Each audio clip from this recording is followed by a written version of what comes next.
Barb and I, our anniversary. 38 years.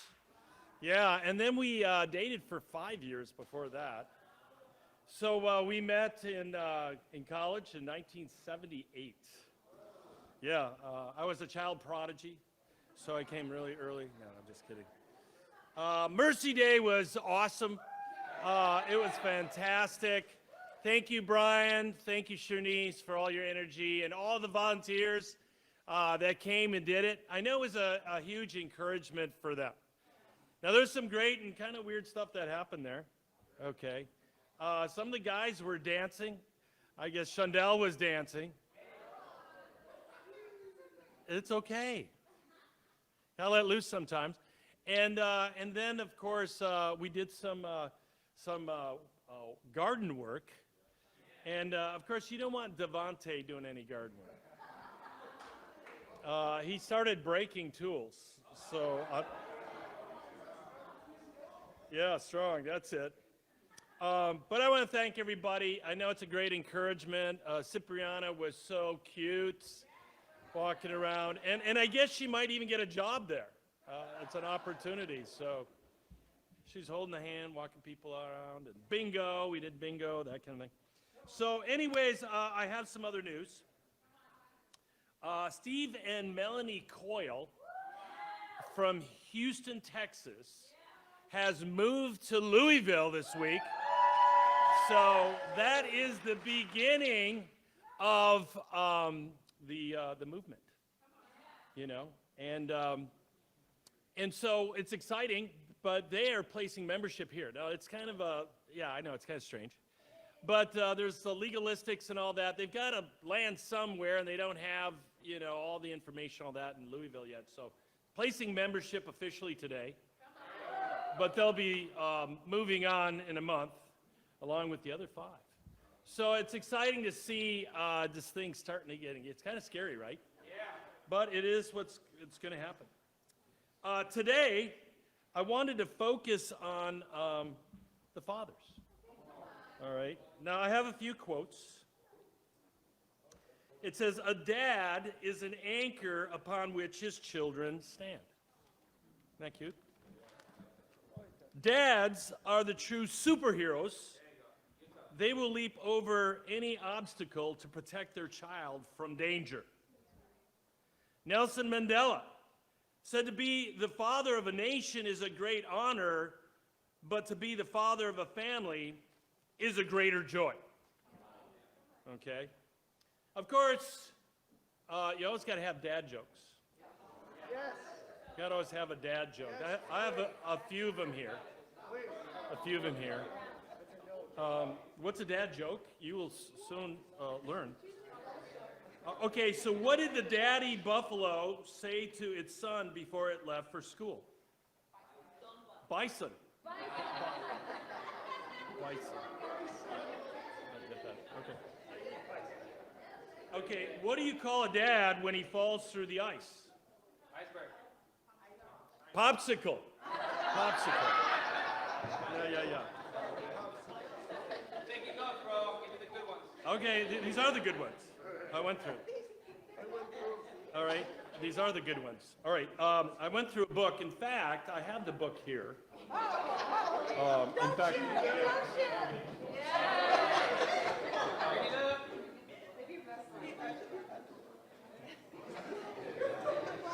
you know, I'm not really good at this thing, so I had to get help from Tim Hallmark. 101, so bad they're good, dad jokes. And they are really bad. I can't even read some of these. These are just not. No, I can't do these.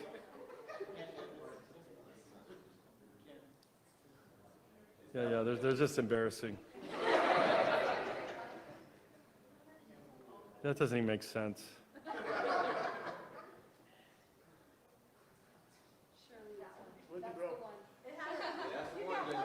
Okay, here's one. It's inappropriate to make a dad joke if you're not a dad. because it's a faux pas. You guys know what that means? That means a blunder or something. I don't know, this is some good stuff. What's the difference between a piano and a tune-up? You can tune a piano, but you can't piano tune-up.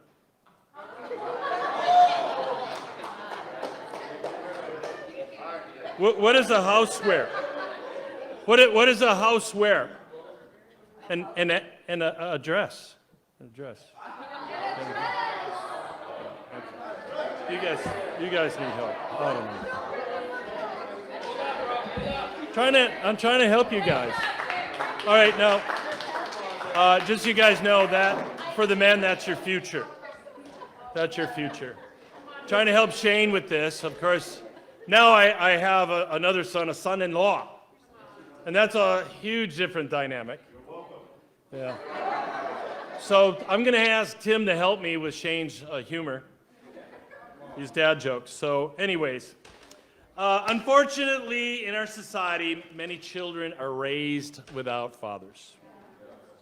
In the USA, 15.49 million families have single mom households. And it really is starting to mess up our society. You know, there's a breakdown in the family union. There's a breakdown in society. Now, for me, my parents got divorced when I was 16, although my father was non-existent prior to that, and so it affected me. I had 3 brothers. It affected all of us. I grew up very angry, very rebellious against authority. And that's just the nature of it. It was hard for me when I first started studying the Bible to relate to a God the Father, because I didn't understand what a father should be. We're going to talk about that. And my goal today is to help you change your perspective of God and understanding him from a father's point of view. Does that make sense? Yeah. You know, when I was younger, the girls were younger, I should say. Me too. They were all in Brownies, I think, except for Tracy. The 2 youngest were in Brownies. And I would go to volunteer for their little camp things and all that. And it was apparent that a lot of these kids didn't have a father, because they were hanging all over me and all that and making me little bracelets. And I began to realize how huge of a need it is for children to have a father in the household. And I didn't do this, like every other weekend or whatever, but like I would go, 5th grade, 4th grade, they'd have a dance thing at school. And I would go to it, and all these little girls would come up, Dad, Dad. And the women who worked with me in the Brownies things, other people have no idea what's going on here. But to me, it was impressed in my mind the need for a father figure. And as I got older and started working campus ministry and all that, a lot of the sisters in the church who were in the campus would literally introduce people that I was their father. And I thought, once again, it makes you understand there's a necessity for a father figure. Look in 1 Corinthians chapter 8. And the Bible talks a lot about this, but I want to, once again, help change our perspective. Now, when you become a father, things change. A lot of things change. Of course, you've got the late nights, early mornings, changing the diaper kind of stuff. But there's an element of maturity that can only happen once you're a father. Because you begin to see things different. There's these protective juices that come up. And you go in, and your wife has the baby, and you come out, and they're like, yeah, good luck with that, and you're like, oh my gosh, what now? I'm responsible for this infant that can do nothing except for cry, eat, and a few other things. But Paul introduces God in a different light here. 1 Corinthians chapter 8. Starting in verse 5. It says, for even if there are so-called gods, whether in heaven or on earth, As indeed there are many gods and many lords, yet for us there is but one God, the Father, from whom all things came, and for whom we live. And there is but one Lord, Jesus Christ, through whom all things came, and through whom we live. Okay, so you notice he says about God the Father, through whom all things came and for whom we live. And then he says the same thing about Jesus, meaning they're one. But he says something very dynamic here, and unless you're in the society there at that time, you don't understand it. The people at that time had a lot of gods that they worshiped. It wasn't a society where there was only one God. And the gods had human attributes that would be ungodly. And they didn't understand this one God. And so it's pretty radical what he's saying here, because he's saying there is only one God, the rest of them are not. Your gods are not gods. Yeah. So that's what he's saying. But then he's introducing something else here. He says, God the Father. That God is a father figure. In other words, God is someone you can have a relationship with. And that's very different. Because the other gods, it wasn't relational. And to kind of grasp that there is this intimate relationship was something very radically different at that time. And today also. A lot of people don't see God on a relational level. They see him off in the azure blue, can't relate with them, or an authoritative figure that you can't really grasp. And yet that's not the God of the Bible. That this is a father. Look in Romans chapter 8. We're going to take a little deeper here. Romans chapter 8. Paul, once again, he's writing, starting in verse 15. Romans 8, verse 15. He says, "For you did not receive a spirit that makes you a slave again to fear, but you received the spirit of sonship. And by him we cry, Abba, Father. The Spirit himself testifies with our spirit that we are God's children. Now, if we are children, then we are heirs, heirs of God and co-heirs with Christ, if indeed we share in his sufferings in glory, in order that we may also share in his glory."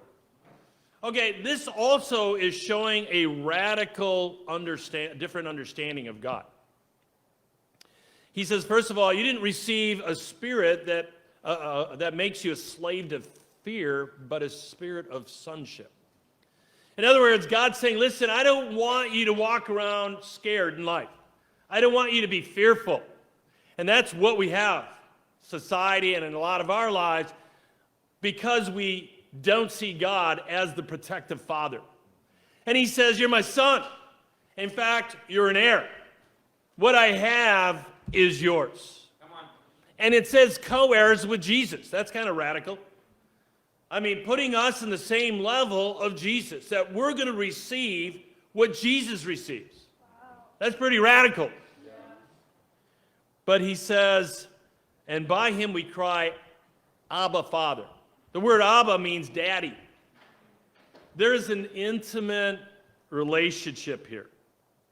Children have a unique relationship. They do things that other people can't do with their parents.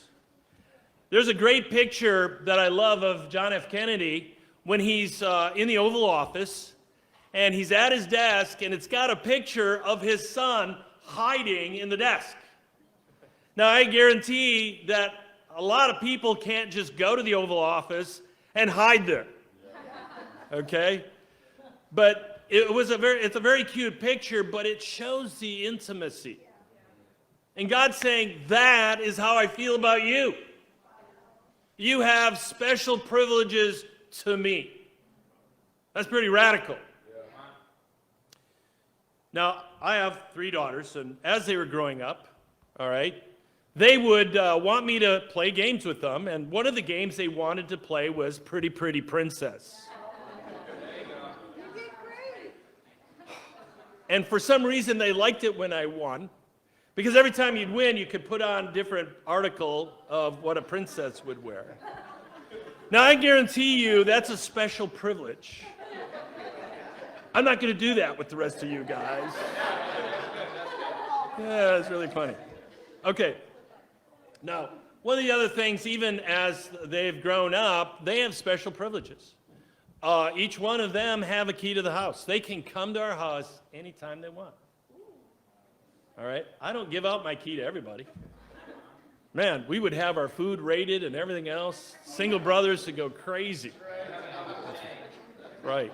Be a bonfire in the backyard. There's all sorts of stuff going on. All right? But, you know, the other day, Candace said, hey, I'm going to be staying tonight. And then she went on and on and on. She didn't ask. She didn't ask me. Nor does she need to. She works at Trader Joe's, a few blocks from our house. And so there's a special privilege. And God says, that is how I want our relationship to be. I want you to call me Daddy. David felt this way, and he talked about it. Look at Psalm 68. Psalm 68. And, of course, David is looked at as that person who had the emotional bond with God. Yeah. And you can read it, you can feel it in the Psalms as he writes. Psalm 68, starting in verse 4.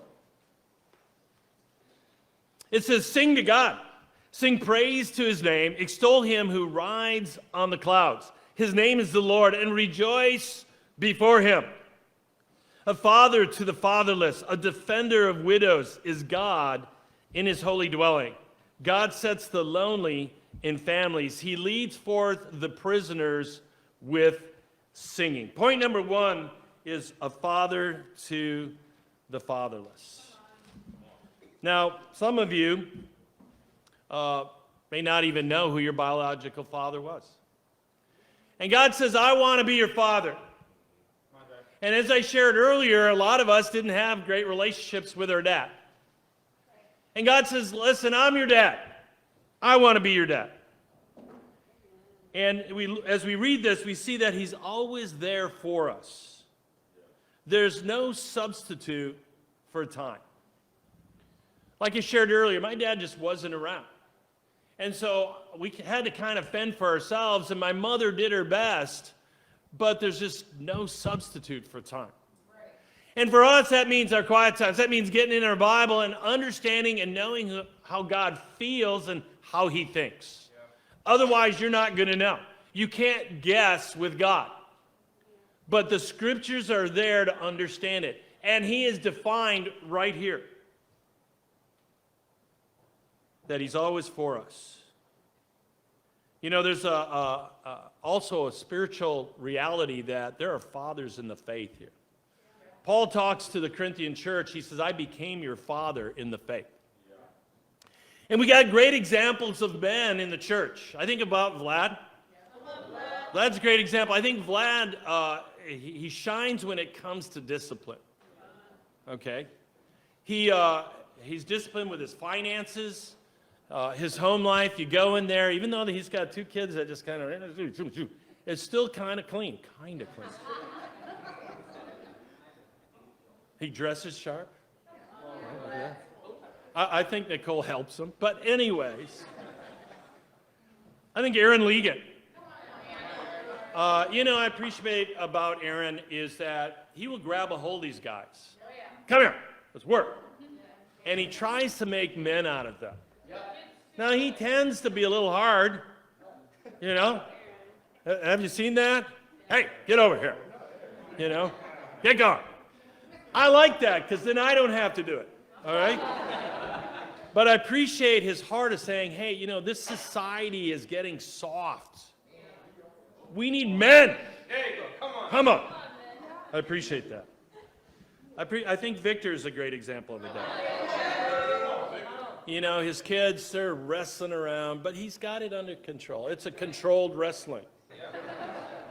You know, but no, there's a sense of character with Victor that I appreciate. It's an example, a spirit that I think is very imitatable. Okay, then it talks about a defender of widows, all right? That he is willing to defend those who can't take care of themselves. God says, listen, I'm responsible for you. And I feel that way as a church leader. I feel the responsibility. You have a need, talk to me. But God is more powerful than I am, believe it or not, all right? And he says, I'm going to defend you. You need help? I got your back. And a lot of times we don't believe that because our faith is weak. And yet we don't look at all the things that God has done to rescue us, to take care of us. Talks about meeting needs. He sets the lonely in families. Okay? He's done that. I know that. Why? Because this is your family. This is your family, right here. What does Matthew 6, verse 33 say? Seek first his kingdom and his righteousness. Everything will be taken care of. He says, don't worry. Don't worry about food or clothing. All right? I have an insurance plan, and it is the church. And that's our job. Something happens to you, you get wiped out, it's our job. We're going to take care of you. Your new family. It says he frees us up. You know, he talks about the prisoners. He leads forth the prisoners with singing. Do you ever see prisoners singing? All right, there's got to be a different perspective if you're a prisoner and you're singing. What's with that guy? I don't know. He's happy being a prisoner. I don't get it. Why? Because they're not prisoners anymore. Has God entangled your life at all? Absolutely. Many of us have been set free since you became a disciple. Freedom from guilt. A lot of us carried a lot of guilt, didn't even know it was on our own shoulders. Freedom from sin. Freedom from the desires. Breaking free. You know, we watched a video. I have a Young Guns group. We watched a video on pornography and how this thing is just destroying our society. I was kind of shocked about it. And all it did was talk about the brain and how your brain is affected physically by pornography. They have scientists that would share and professors that share what happens to your brain physically when you watch pornography. And it was just like, wow, this is really shocking. And God says, listen, I want to free you up. You know, in Romans 1, it talks about the progression of sin, and it talks about impurity. Then it goes from that to homosexuality, and then finally it says to a depraved mind. And I was amazed. I thought, that's exactly what happens in society. And yet, God says, listen, I'm the answer. And the cool thing about this video is it says that there's two parts of the brain. One's the rewards and one's the something else. And what happens is you can change your brain by what you bring into it. And really talked about how the phone and the ability to get all this pornography so much. And they had one website that had like 15 million hits. Just one, 15 billion?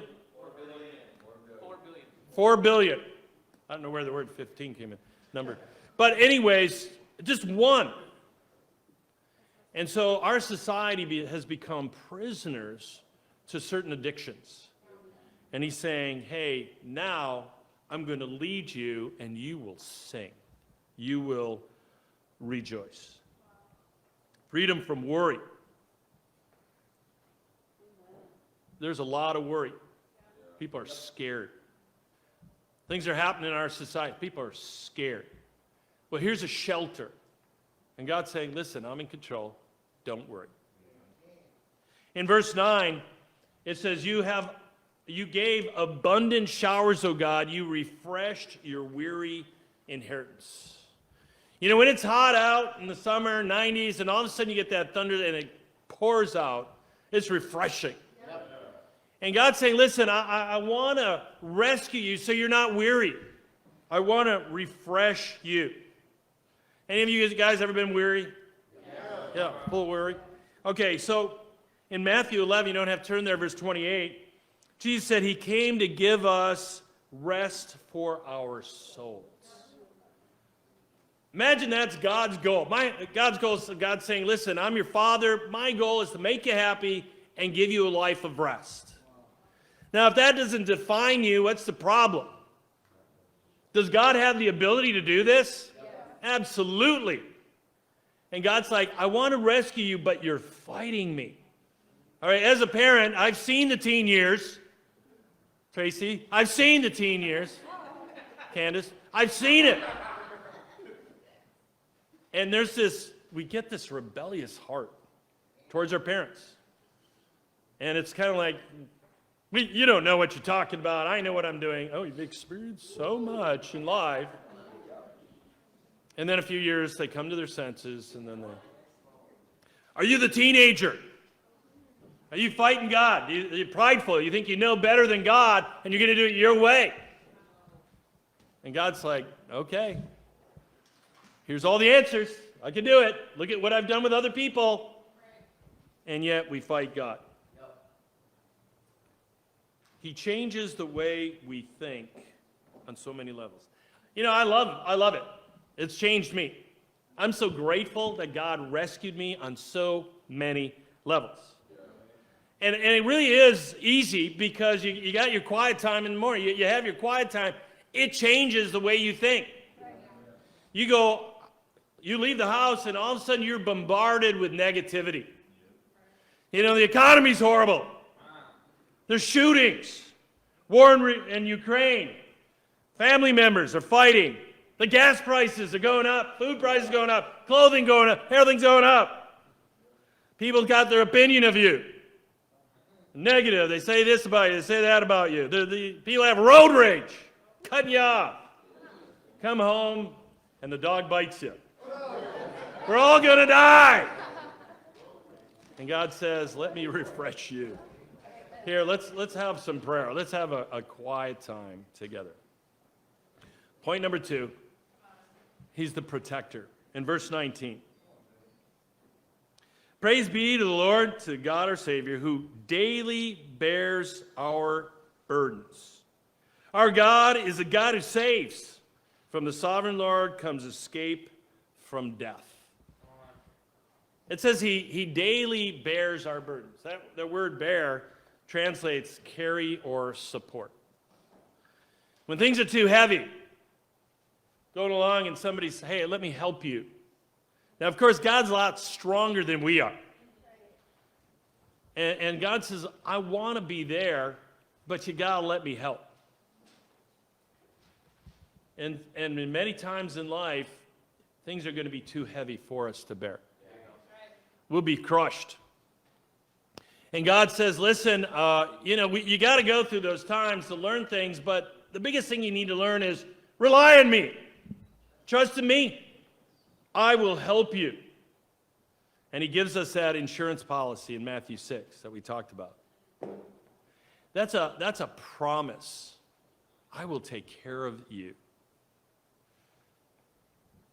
You know, one time we were living on Barb's parents' farm. We were living there for 2 years. And we had a bonfire in the back, and the girls were there. And about, 20 feet from the bonfire is the beginning of all the corn. And there's a lot of corn. And it's late at night, and we're having a bonfire. And all of a sudden, there was a rustling in the corn. And all of a sudden, that kind of thing. And they're running to daddy, Of course, Tracy decides to run in the house and get the BB gun.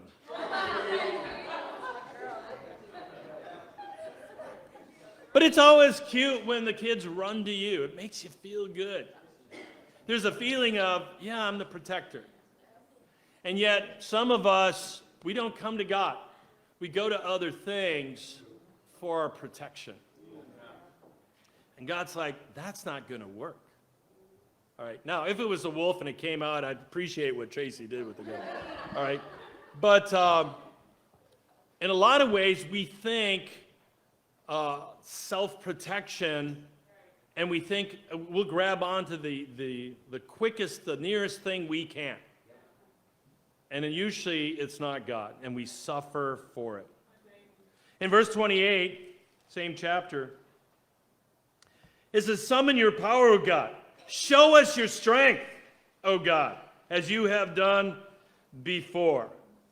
You know, God's more powerful. He says, show us your strength. Wouldn't that be awesome if you just, boom, at any point in time. And God says, listen, I've shown you my strength. You see it everywhere. It's all around you. In Psalm 46, verse 6, you don't have to turn there, it simply says, he lifts his voice and the earth melts. Can you imagine that? All of a sudden God goes, hey! And all of a sudden, earth just kind of melts. And God can do that. In verse 32 of this chapter, it says, sing to God, O kingdoms of the earth. Sing praise to the Lord, to him who rides the ancient skies above, who thunders with mighty voice. Proclaim the power of God, whose majesty is over Israel, whose power is in the skies. You are awesome, O God, in your sanctuary. The God of Israel gives power and strength to his people. You know, it starts off and he says, sing. Then you got to understand, why does God say that? Singing is something, does something to our soul. I love the singing up front, you know, the song leaders and all that. It just does something to the heart. Amen. It's got amazing words, but it moves the heart. And there's just something about singing, spiritual singing, that changes who we are. You don't sing when you're afraid. You sing when you're grateful. You sing when you're happy. And it's interesting, you can look around the fellowship and you see how people sing. It communicates something about their relationship with God. And he says, sing. And then he says, you know, he thunders with a mighty voice. And then he goes on, proclaim the power of God. In other words, you talk about God is awesome. God's amazing. Yep. You know, when you're a kid, you talk about your dad. You brag about it. Hey, my dad is this. My dad does this. You got your friends around and all that. And I remember as a kid, you know, we were bragging about what our fathers did when it came to the military. My dad was in World War II. My dad was in the Korean War. Well, my dad was a sergeant. Well, my dad, you know, do you brag about God? God's powerful. He is amazing. Then it says that he has power in the skies. You look up to the skies, there's so much that's there. Did you ever see a meteor shower? Phenomenal. It's like these streaks of stars, and you're like, whoa. It's phenomenal. Have you ever seen the Northern Lights? Okay, we have Otter here. He's from Iceland. Northern Lights. Probably sees them all the time. Oh, yeah, there it is. Yeah. No big deal. I remember the first time I saw it, I didn't know what they were. And I had gotten baptized at like 1 a.m. I came out, and there was the Northern Lights. I had no idea what it was. I was like, it's the second coming. I made it! Just in time. Oh, my gosh. Just escaping. But the sun is amazing. Think about that. You can't even look at the sun. You just, you know. Then, of course, you got the eclipse where everybody's doing this thing with the eclipse, trying to get it on the paper or whatever. You can't even look at it. That's how powerful God is. Then you got a great storm. Storms are awesome. I love storms. Come in, and I remember when I was a kid, there was this what was it? It was a cloud that was the length of the sky, and it just went whoo like that. I saw it come that fast, and it hit the house with force. I was looking at it, and my dad owned a motel, and he had a 4-ton sign in front of it, and it took the sign and went, And then it started sucking the, what do you call it, underneath the doors. The what? I don't know. The plastic stuff underneath the door, just sucking those things out. And everybody around the neighborhood said, yeah, it was a really weird sound. Yeah, that kind of thing. And then all the cars, the tires in everybody's cars was flat. It sucked the air out of the tires. That's awesome. Come on, God.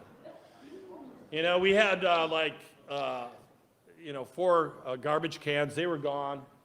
And we got 5 new ones. It's just like, somebody else's. In verse 35, it just simply says, you are awesome. And hopefully you feel that about God the Father. That's my dad. He's amazing. You want to meet my dad? That's my dad. It says God gives power and strength to his people. God says, listen, I want you to have renewed strength. I want to inspire you to do things beyond your ability. I want you to embrace the battle because I'm going to give you the power and the strength to do it. And God certainly can do that. But if you rely on yourself, it's not going to happen. You got to rely on God. Now, our society tries to come up with the superheroes kind of thing. Not even close. Superman's my favorite, all right? Then you got them fighting Batman. I still can't get over that. Batman. He could just fry him with his eyes. That's it. It's done. Over. But see, Superman has a heart. He would never do that. Okay. And then you got Darth Vader and Yoda. Did you see that one where Yoda was up in the air spinning around? Okay. Dark side versus the Force. We need to see God as he really is. You have to be convinced of what I'm talking about today. Come on, Jay. In closing, I would just like to read in Psalm 95. Read it, bro. Psalm 95. Hopefully I'm changing your perspective of who God is. And get you to dwell on how amazing he is, and it'll free you up. In Psalm 95, it says, come, let us sing for joy to the Lord. Let us shout aloud to the rock of our salvation. Let us come before him with thanksgiving and extol him with music and song. There it is, song again. For the Lord is the great God, the great King above all gods. In his hand are the depths of the earth. The mountain peaks belong to him. The sea is his, for he made it, and his hands formed the dry land. Come, let us bow down and worship. Let us kneel before the Lord our Maker, for he is our God, and we are the people of his pasture, the flock under his care. This is another perspective about God. Do you see him in this light? And God says, I want to be your father. I gave my all to be your father. I had my son tortured to death for a relationship with you. What will I not do for you? Because I love you. Now, we also love the fathers in the church, right? And we have a special gift for you. I would like all the fathers to step up, stand up. Not step up, stand up. And we have a gift for the fathers. If you could start handing them out.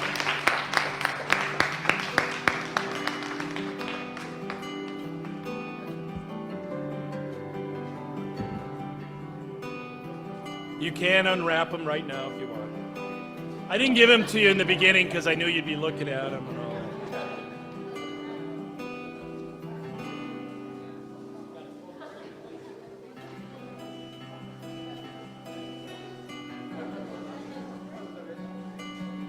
Amen.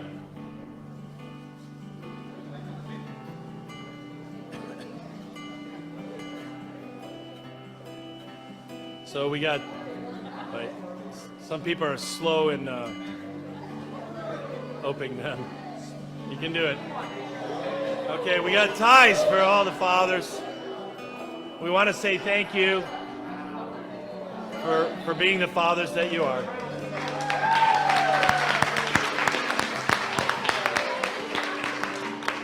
I want to close by saying God is our Father. He created us. God is the father to the fatherless. God is a defender and a protector. Milwaukee needs God the Father. Let us rescue Milwaukee by getting people to see God for who he truly is, and to God be the glory. Amen.